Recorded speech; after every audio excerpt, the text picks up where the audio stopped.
గచ్చిబౌలిలో అక్రమ నిర్మాణం కూలిన ఘటనలో యజమానిని పోలీసులు అరెస్ట్ చేశారు. సాజిద్ ఖాన్ కు రాయదుర్గం పోలీసులు అదుపులోకి తీసుకున్నారు. మరోవైపు సాజిద్ తో సహకరిస్తున్న అధికారులపై మున్సిపల్ అధికారులు ఫోకస్ పెట్టారు.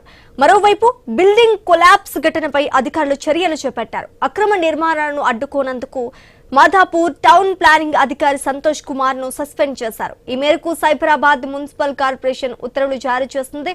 కూలిన భవనం స్థితిలాలను తొలగించే పనులు కొనసాగుతున్నాయి. రెస్క్యూ సిబ్బంది యుద్ధ ప్రాతిపదికన స్థితిలాలను తొలగిస్తూ వాటి కింద ఎవరైనా చిక్కుకున్నారా అన్న కోణంలో గాలింపు చేపడుతున్నారు. స్థితిలాలు పట్టడంతో పక్కనే ఉన్న అపార్ట్మెంట్ కూడా దెబ్బతింది. దీంతో ఆ భవనాన్ని హైడ్రా కూల్చివేయనుంది. ఘటనకు సంబంధించిన అక్రమ నిర్మాణాలపై అధికారులు మరింత లోతుగా దర్యాప్తు చేస్తున్నారు.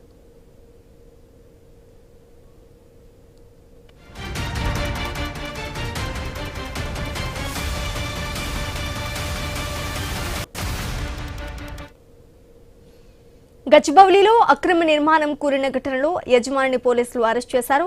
సాజిద్ ఖాన్ ను రాయదుర్గం పోలీసులు అదుపులోకి తీసుకున్నారు. మరోవైపు సాజిద్ కు సహకరిస్తున్న అధికారులపై మున్సిపల్ అధికారులు ఫోకస్ పెట్టినట్టుగా తెలుస్తోంది. ఇక ఇదే అంశానికి సంబంధించి పూర్తి డీటెయిల్స్ మా ప్రతినిధి పవన్ అందిస్తారు. పవన్, అక్రమంగా 7 అంతస్తులు కట్టి ఇద్దరి ప్రాణాలు తీసిన భవన యజమానిని పోలీసులు ఇప్పటికి అరెస్ట్ చేయడం జరిగింది. యజమాని సాయిద్ ఖాన్ ను రాయదుర్గం పోలీసులు అదుపులోకి తీసుకున్నారు. అయితే మరోవైపు అక్రమ నిర్మాణానికి సహకరించిన అధికారులపై కూడా ఒకవైపు వేటు పడింది. అయితే అక్రమ నిర్మాణం కట్టిన యజమానిని సాజిద్ ఖాన్ ను రాయదుర్గం పోలీసులు అరెస్ట్ చేసి 50 గజాల్లో 7 అంతస్తులు, అది కూడా నాలాను ఆనుకొని ఎలాంటి పర్మిషన్ లేకుండా కట్టాడని పోలీసులు తేల్చారు. ఒకవైపు సాజిద్ ఖాన్ పై 304/2 నిర్లక్ష్యంతో మృతికి కారణమయ్యాడనే సెక్షన్ ని కింద పోలీసులు ఇప్పటికీ కేసు నమోదు చేయడం జరిగింది. అతడికి సహకరించిన వారు ఎవరు డబ్బులు తీసుకున్నారు, ఎవరికి ఇచ్చాడనే కోణంలో కూడా పోలీసులు విచారిస్తున్నారు. సాజిద్ కు సహకరిస్తున్న అధికారులపై ఒకవైపు మున్సిపల్ అధికారులు కూడా ఫోకస్ పెట్టారు. అయితే ఈ ఘటనపై అధికారులు సీరియస్ యాక్షన్ తీసుకున్నారు. అక్రమ నిర్మాణాలను అడ్డుకునేందుకు మాధాపూర్ టౌన్ ప్లానింగ్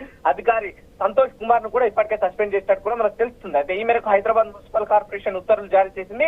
50 గజాల్లో 7 అంతస్తులు కడుతుంటే టౌన్ ప్లానింగ్ అధికారి ఏం చేస్తున్నాడు, ఎందుకు అడ్డుకోలేదు, నోటీసులు ఎందుకు ఇవ్వలేదని ఉన్నతాధికారులను కూడా ప్రశ్నించారు. అయితే నిర్లక్ష్యంగా వివరించినందుకు సంతోష్ కుమార్ పై ఇప్పటికే వేటు వేసిన పరిస్థితి కనిపిస్తుంది. అయితే ఆఫీసర్లకు నెల మామూలు ఇస్తేనే ఇలాంటి బిల్డింగ్లు వస్తాయని ఒకరిని సస్పెండ్ చేస్తే సరిపోదు, అందరిని సస్పెండ్ చేయాలని చెప్పేసి కూడా ఇప్పటికే అక్కడ స్థానికుల వైపు వ్యక్తం చేస్తున్న పరిస్థితి కనిపిస్తుంది. అయితే శిథిలాల తొలగింపు విషయంలో కూడా ఇప్పటికే డిఆర్ఎఫ్ బృందాలు పక్క అపార్ట్మెంట్స్ వాళ్ళని కూడా ఖాళీ చేస్తున్న పరిస్థితి కనిపిస్తుంది. అయితే శిథిలాలు తొలగించే పనులు యథాప్రదంగానే కొనసాగుతున్నాయి. అయితే రెస్క్యూ సిబ్బంది ఇంకా ఎవరైనా శిథిలాల కింద చిక్కుకున్నారని గాలింపు చేపడుతున్నాయి. అయితే మరోవైపు శిథిలాలు పడడంతో పక్కనే ఉన్న అపార్ట్మెంట్ లో కూడా తీవ్రంగా దెబ్బతింది. అయితే పిల్లలకు క్రాక్స్ వచ్చాయి, గోడలు బీట్లు వాడాయి.